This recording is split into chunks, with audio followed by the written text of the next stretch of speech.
আসসালামু আলাইকুম। ৩ নম্বর পর্বে তোমাদের সবাইকে স্বাগতম। এই পর্বে আমরা আলোচনা করব আমাদের অনুশীলনী ৪.১-এর অঙ্ক নাম্বার ৯ থেকে ১২। এর আগে তোমরা ১ থেকে ৮ পর্যন্ত ২ নম্বর পর্বে দেখেছো। দেখো আমাদের ৯ নম্বর অঙ্কটাতে কি বলা আছে, 2x + 3y এটাকে গুণ করবো আমরা কি দ্বারা, 5xy দ্বারা। কেমন?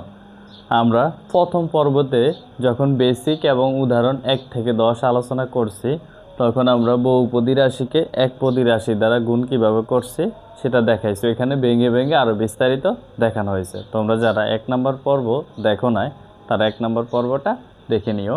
দেখো আমরা এখানে ভেঙে ভেঙে করবো না, আমরা জাস্ট প্রথমে এক লাইনের মাধ্যমে করে দেব। দেখো প্রথমে আমরা এখানে সংখ্যাগুলা গুণ করব, তাহলে 5 আর 2 গুণ করলে 5 দুগুণে 10, এখানে এক্স এখানে এক্স, এক্স আর এক্স গুণ করলে এক্স স্কোয়ার, এখানে ওয়াই আছে এখানে ওয়াই নাই, ওয়াই দিয়ে দিব আমরা। তারপর এখানে দেখো এটার সামনে কিছু না থাকা মানে প্লাস, এখানে আছে প্লাস, তাই প্লাসে প্লাসে কী হয়, গুণ করলে প্লাস হয়। সংখ্যাগুলো গুণ করব, 5 আর 3 গুণ করলে কত হবে, 15 হবে। এখানে এক্স আছে এখানে এক্স নাই, তা আমরা এক্স দিয়ে দিতে পারি। ওয়াই আর ওয়াই গুণ করলে কি হয়, ওয়াই স্কোয়ার হয়। ওকে, এটাই হচ্ছে আমাদের এই অঙ্কের আনসার।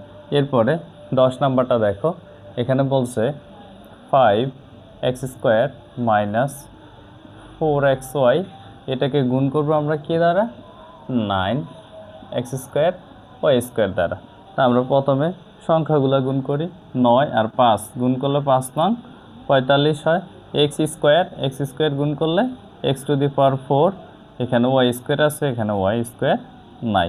তারপর এটার সামনে কিছু না থাকা মানে প্লাস, প্লাস আর মাইনাসে গুণ করলে কি হয়, মাইনাস হয়। 9 আর 4 যদি গুণ করি আমাদের কত হবে, 4 নং 36, এখানে এক্স আছে এখানে x² আছে, x² আর x গুণ করলে কি হয়, x³ হয়, পাওয়ারে পাওয়ারে যোগ হয়। তারপর এখানে ওয়াই আছে এখানে y², ওয়াই আর y² গুণ করলে y³। ওকে, এরপরে আমরা করব 11 নম্বরটা। দেখো 11 নম্বরে আমাদের কি বলছে, 11 নম্বর 2a² - 3b² + c² এটাকে গুণ করব আমরা a³ দ্বারা, a³b²। এখন এখানে এটার সামনে কিছু না থাকা মানে 1, এটার সামনে আছে 2, তাহলে 2 আর 1 গুণ করলে আমাদের 2 হয়, 2 একে 2 আমরা জানি। তারপর a³ আর a² গুণ করলে a⁵, 2 আর 3 যোগ হয়ে পাওয়ার 5 হয়েছে। ওকে, এখানে b² আছে এখানে b² নাই, তো b² বসে যাবে। তারপর এটার সামনে কিছু না থাকা মানে প্লাস, এখানে আছে মাইনাস, তাই প্লাস মাইনাসে মাইনাস, এখানে কোনো সংখ্যা নাই, না থাকলে আমরা 1 ধরতে পারি। 1 আর 3 গুণ করলে কত হয়, 3 হয়। এখানে আছে a³ এখানে a³ নাই, তা আমরা a³ দিতে পারি। b² আর b² গুণ করলে কি হয়, b⁴। তারপর এটার সামনে কোনো কিছু বা কোনো চিহ্ন না থাকা মানে প্লাস, প্লাসে আর প্লাসে কি হয়, প্লাস হয়। এখানে আছে a³ এখানে a³ নাই, তা আমরা a³ লিখে দেব। এখানে b² আছে b² লিখে দেব, c² আছে c² লিখে দেব। এটাই আমাদের কি এই অঙ্কের আনসার। এরপর 12 নম্বর অঙ্কটা দেখো,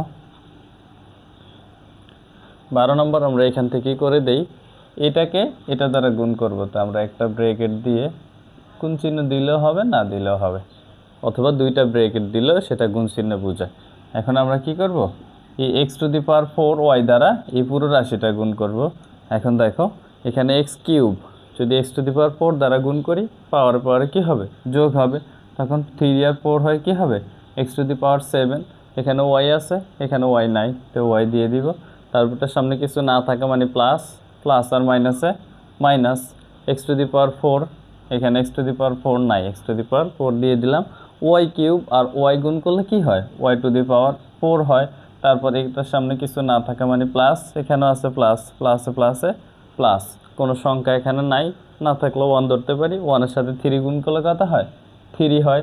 এখানে আছে x এখানে x⁴, তাহলে আমাদের কি হবে, x⁵। এখানে y আর এখানে আছে y আর y গুণ করলে কি হয়, y²। এখানে z আছে এখানে z নাই, z এর z বসে যাবে। এটাই কি আমাদের এই অঙ্কের আনসার। ওকে, আজকে আলোচনা এতটুকুই। পরবর্তীতে আমরা বাকি অঙ্কগুলো সমাধান করব। ওকে, আল্লাহ হাফেজ। ধন্যবাদ সবাইকে। আসসালামু আলাইকুম।